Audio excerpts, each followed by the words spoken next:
Olá, amigos, tudo bem com vocês? Estamos de volta aqui para o nosso resumo para encerrar esta semana. Uma semana que termina muito agitada aí, com mais uma fase da Operação Cisâmenes, né? Que nós tivemos, que é aquela mesma operação que resultou na prisão do advogado Tiago Barbosa, sobrinho do governador Vanderlei Barbosa. Agora tem como alvo aí o prefeito de Palmas, Eduardo Siqueira Campos. Lembrando que a Cisâmenes também ela investiga o vazamento de informações no STJ. Estariam sob investigação quatro gabinetes, não tem ministro ainda, segundo consta, envolvido. O que tem são provavelmente pessoas ligadas, ou pessoas de gabinete, ou ligadas a gabinete, advogados, enfim, que estariam vazando informação. E é nesse contexto que ocorreu aquela operação de março que prendeu o Tiago Barbosa, e agora essa operação desta sexta-feira, que teve como alvo o prefeito de Palmas, Eduardo Siqueira Campos, né? Bom, o que acontece é que nesta operação ela ocorreu, a Polícia Federal pediu a prisão e até o afastamento do prefeito Eduardo Siqueira Campos, mas foi negado, e esses pedidos foram negados pelo ministro do Supremo Tribunal Federal, que é o relator da operação, que é o ministro Cristiano Zanin. O Eduardo, segundo a Polícia Federal, teria tido uma conversa com o Tiago Barbosa, em que ele fala da possibilidade aí dele estar sendo investigado, que fala da possibilidade de afastamento de juízes, de advogados, e que a operação não ocorreria naquele momento, por volta de junho do ano passado, mas em agosto, e acabou realmente acontecendo em agosto, e esse foi o contexto todo da operação. O prefeito Eduardo Siqueira Campos concedeu uma entrevista coletiva no final da manhã, em que ele afirmou que o que ele fez foram suposições e conjecturas naturais do meio político, como estavam ocorrendo, estão ocorrendo, na verdade, até hoje. Volta e meia aí chega alguém e manda notícia: olha, amanhã tem uma operação, vai ser afastado esse, vai ser afastado aquele, e isso vem se repetindo desde o final do ano passado. Toda semana é uma data, todo dia de um dia diferente, enfim, e nada se confirma. Eu tenho dito, pessoal, que ninguém sabe de datas nesse momento. No momento em que o STJ está sob uma investigação tão séria, uma acusação tão grave de vazamento de informação, vocês acham que alguém sabe o dia que vai ter o afastamento desse ou vai ter o afastamento daquele? Não se sabe. Então, toda semana está chegando aqui. Agora deu uma arrefecida, né? Mas até uns 15, 20 dias atrás estavam dando data. Ó, no dia tal vai ter um afastamento e tal, e não sei o quê. Bom, olha, tá chegando aí, tem trocentos policiais federais, alugaram não sei quantos carros aí, que é amanhã, e esse amanhã nunca chega e tal. E o Eduardo disse, então, que o que ele disse para o advogado, o Tiago Barbosa, foi nesse sentido. Foram no sentido de suposições, conjecturas naturais de que ocorre aí no meio político. Enfim, isso aí vai ter que ser mais investigado.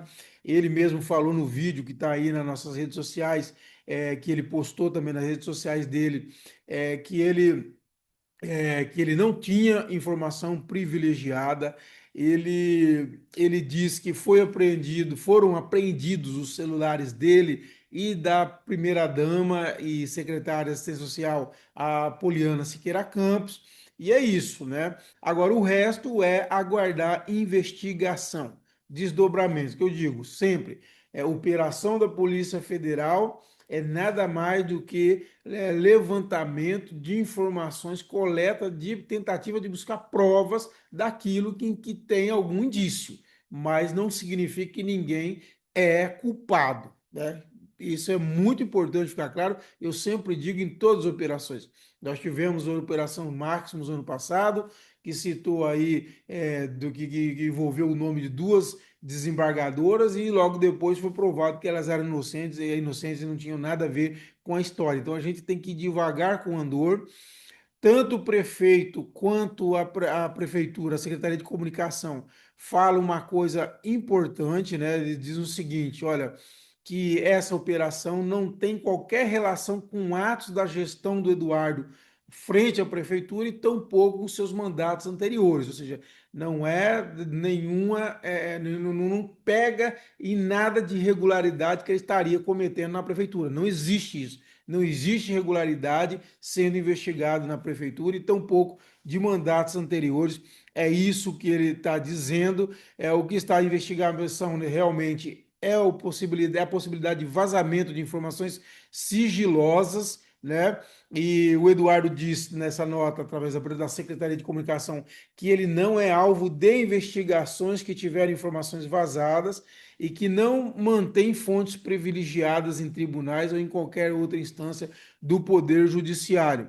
É importante que isso tudo seja investigado, lógico, precisa ser investigado, como qualquer outro processo, como tem o processo do próprio advogado Tiago Barbosa, inclusive tá longa demais essa prisão dele, né?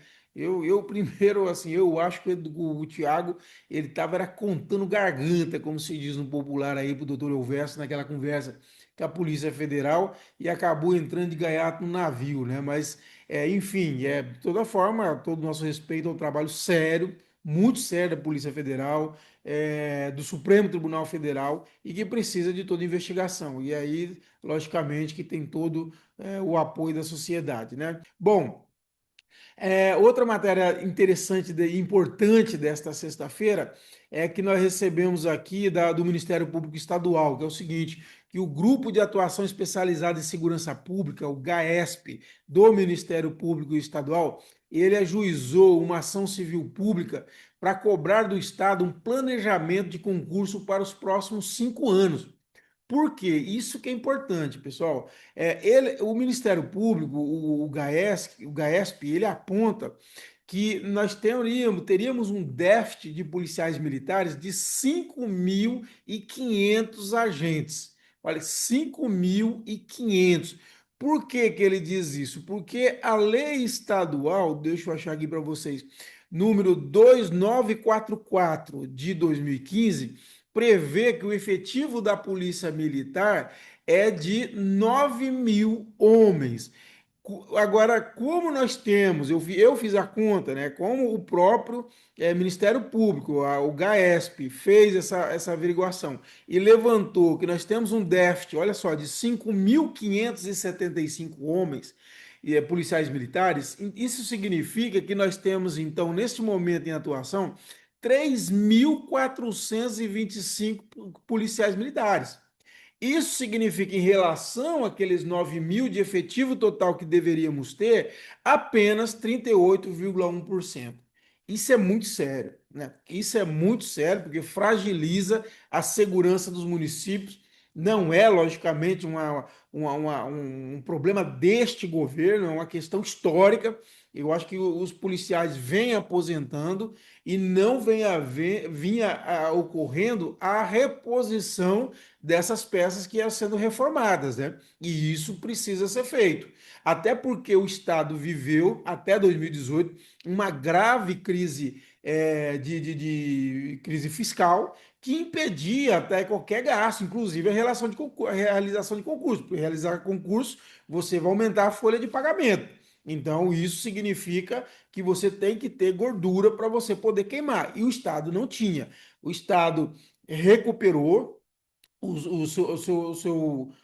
a sua liquidez e agora precisa fazer isso, fazer. O governador Vanderlei Barbosa já anunciou se não me engano, 1.000 vagas, né, se não me falha a memória, de concurso, né? Então, ou seja, aí iríamos para 4.425, ainda assim, para 9.000, ainda sobraria e faltaria 5.000 e poucos homens ainda, se não me falha a memória aqui. Então, assim, é preciso realmente, o Ministério Público tem razão, que se faça um planejamento de longo prazo, de 5 anos, para que se tenha concurso e a gente chegue a esses 9.000 homens.